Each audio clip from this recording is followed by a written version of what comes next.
All I'm asking for is a chance. Man, if I screw up or do something you don't like, man, you don't have to throw me out. Hell, I'll leave. Hey, I don't believe it! But I realize I don't come from the same streets as you do, but I'm hungry, like you were. You're going down. No way. Ever since I put on gloves, I've been waiting to meet you. Because I knew that if anybody could make me a winner, it was you. After this, you owe me a favor. What favor? But anything you want me to do, I'll do. And if I can't, I'll bust my butt trying. I must break you. All I'm asking for is a chance.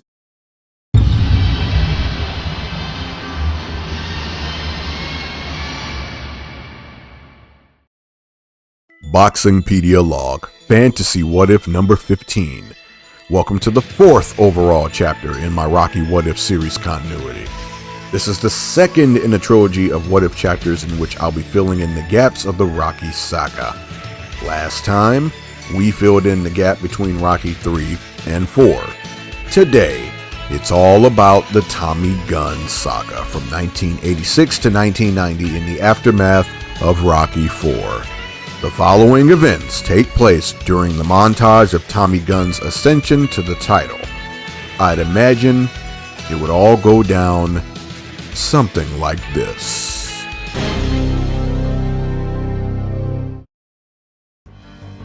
We open up in 1986 following the aftermath of Rocky's win over Ivan Drago, his misfortune upon returning home, and his refusal to join George Washington Duke.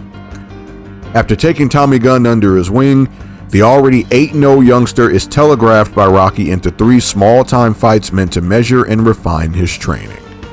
Tommy excels, stopping all 3 of his opponents, the last of which was journeyman David Jocko. Tommy's viciousness had to be reined in a bit by Rocky after his bouts.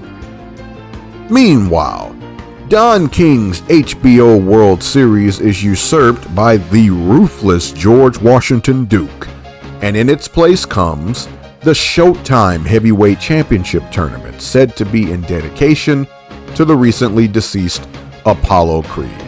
A subtle jab at Rocky, of course, and a cheap way of gaining clout and credibility.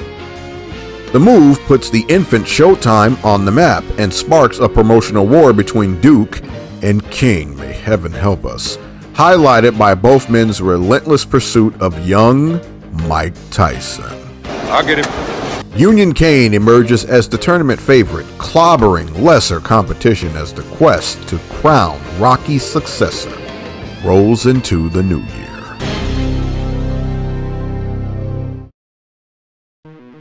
It's 1987, and Rocky is upping Tommy's competition in another 4 scheduled fights.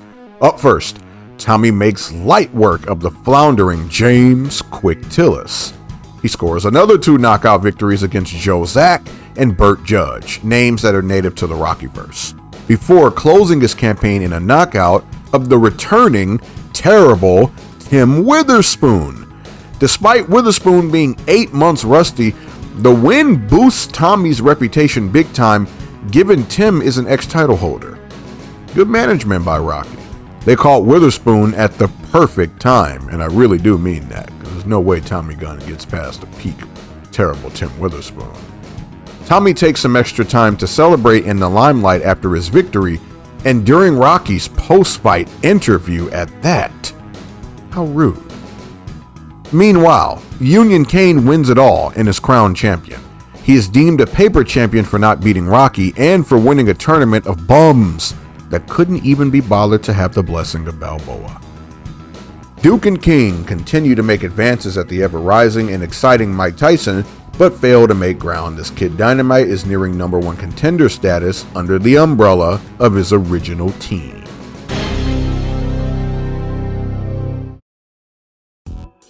In 1988, Rocky turns up the heat with another 4 solid challenges for his robot. Off the bat, Rocky's boy is matched against Carl, the Truth, Williams, and he makes short work of the former contender with a first-round stoppage. Gunn scores 2 more early knockouts against names native to the Rockyverse, Jeff Langton and Tim Sims. Finally, he closes his 1988 in a big-time promotional affair. Tommy has been handpicked for a fight against the returned legend, George Foreman. Thinking it'll be easy, George is shocked to see Gunn fighting on the back foot and content to win on points as opposed to going for the knockout. It looks like Rocky taught Tommy the ways of Apollo Creed for this one. Tommy wins the decision and derails George on his quest to regain the title, but George doesn't give up and resolves to regroup. Tommy praises himself in the post-fight interview and gives backhanded compliments to George Foreman. How classless. He also says somebody needs to back up the Brink trucks because he's the most exciting thing in boxing. Rocky looks on awkwardly, and some boos can be heard. Meanwhile, Mike Tyson continues his meteoric rise and a title shot appears inevitable. He finally entertains Don King and George Washington Duke for offers of promotion and ultimately goes with King. Promising Tyson will regret this, Duke exclaims, You a damn fool.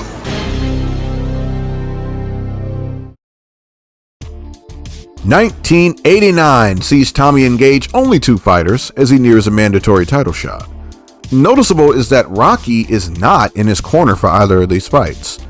Up first, Tommy finds himself in a tug-of-war against Donovan Razor Ruddock, who has garnered some good momentum en route to this fight. Tommy tastes the canvas but manages to bounce back and stops his man. Another reputation banger, but Tommy looks different without Rocky present. The second opponent is the game changer. Tommy Gunn is fighting for the number 2 contender spot against James Buster Douglas, who's been on a roll. Douglas initially uses his jab and movement well, but he's caught and dropped. He rises to his credit, but he's swarmed, and Tommy the Machine Gunn has earned himself a number 1 contender fight against Iron Mike Tyson. Tommy is classless and full of himself in the post-fight, flaunting his new wealth a bit with some nice necklaces and blatantly ignoring any questions about Rocky, as George Washington Duke can be seen in the background. The decade's final boxing news comes on December 26th. In a bombshell, Tommy Gunn has left Rocky Balboa and is now fighting under George Washington Duke. The stage is set for the promotional faces to draw money like crazy, and champion Union Kane has found himself overshadowed.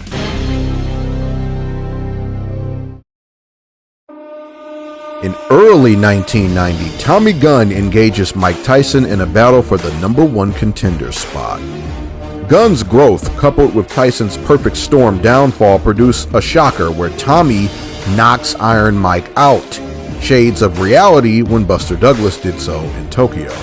It's a huge win for Duke as well, as he rubs in that Tyson should have signed with him and declares himself the lone promoter that boxing needs, casting Don King into his shadow. More arrogant than ever, Tommy claims he squashed the hype job Tyson and that he should be the champion now, as Union Kane won't stand a chance. Later in the year, Gunn easily dispatches of Union Kane and finally claims the brass ring, becoming undisputed champion. Rocky, who had avoided Tommy in the news beforehand, couldn't resist watching the title bout and is devastated when Tommy gives all credit for his success to George Washington Duke. As you know, Tommy's ego is assassinated by the media and he loses the street fight to Rocky. Rocky vows to himself to never take another student, the pain from Tommy being too much.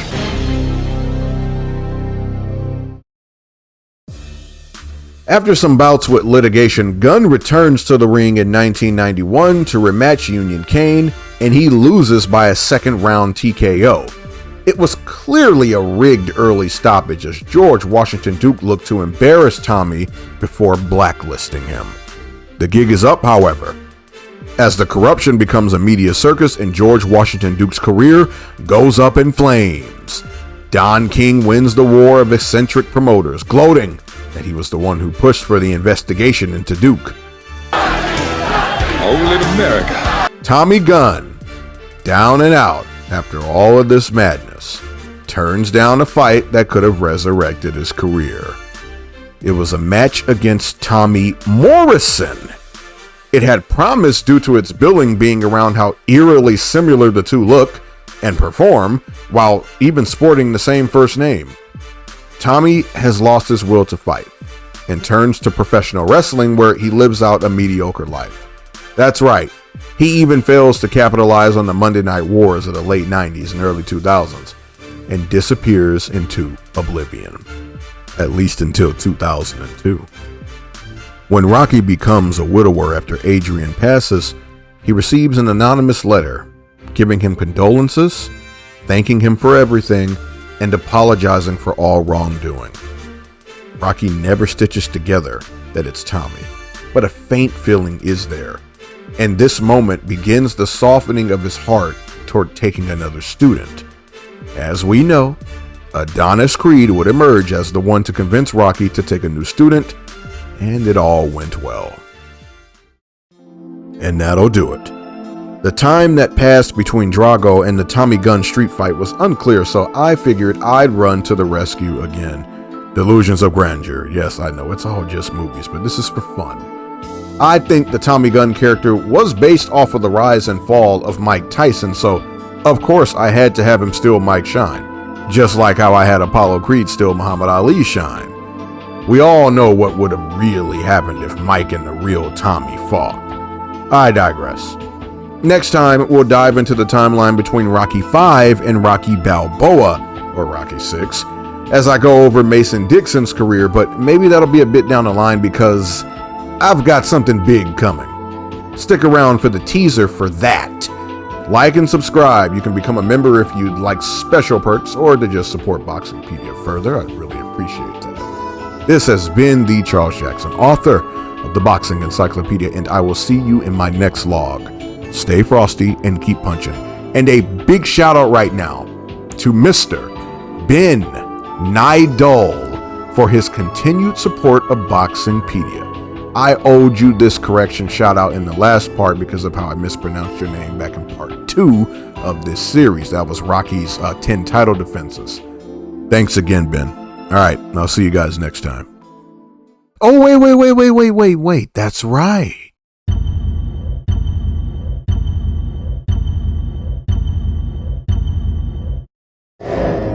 Yes, a timeline of the 2010s heavyweight boxing division is coming this year and very soon. Subscribe today and become a member for early access.